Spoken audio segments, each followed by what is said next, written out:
স্বস্তির বাজারে সরকারের গলার কাটা হয়ে দাঁড়িয়েছে চাল। মনিটরিংয়ে বাজার নিয়ন্ত্রণ করা গেলেও সরকার যেন ব্যর্থ চালের মূল্য নিয়ন্ত্রণে। অর্থনীতিবিদরা বলছেন ব্যবসায়ীদের সঙ্গে নিয়ে করতে হবে সংকট মোকাবেলা। বিস্তারিত নাইম কামালের রিপোর্টে। রাজধানীর বাজারে ফিরেছে স্বস্তি। এবারের রমজানে কমেছে প্রায় সব ধরনের নিত্যপণ্যের দাম। পেঁয়াজ, আলু বিক্রি হচ্ছে গত বছরের তুলনায় অর্ধেক দামে। একই অবস্থা প্রায় সব ধরনের সবজিতে।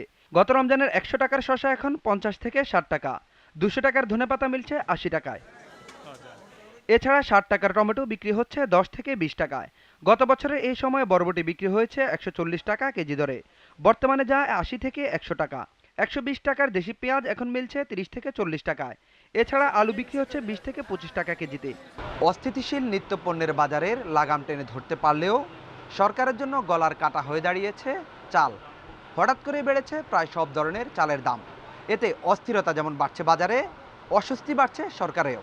ট্রেডিং কর্পোরেশন অব বাংলাদেশ টিসিবির হিসাবে এক বছর আগের তুলনায় মাঝারি মানের চালের দাম কেজিতে ১৪% এবং মোটা চালের দাম বেড়েছে ১৫%-এর বেশি। ২ সপ্তাহের ব্যবধানে ৫ টাকা বেড়ে মিনিকেট চাল মান ভেদে বিক্রি হচ্ছে ৮৫ থেকে ১০০ টাকা পর্যন্ত।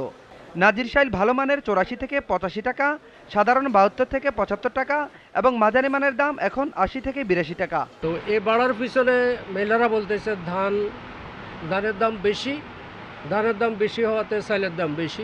তারা আমাদেরকে পর্যাপ্ত পরিমাণ চাল দিতেছে না। সব চালের কোয়ালিটি বুঝে এখন ১-২ টাকা আবার বাড়তেছে।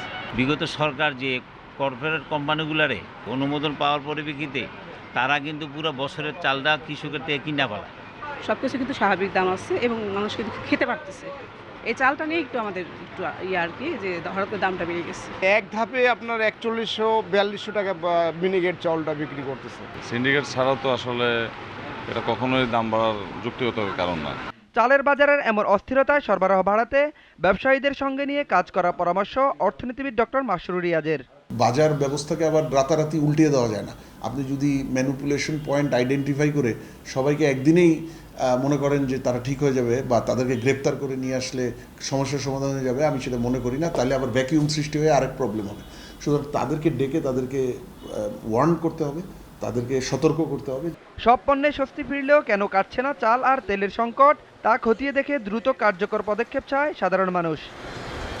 Naim Kamal, GTV news, Dhaka.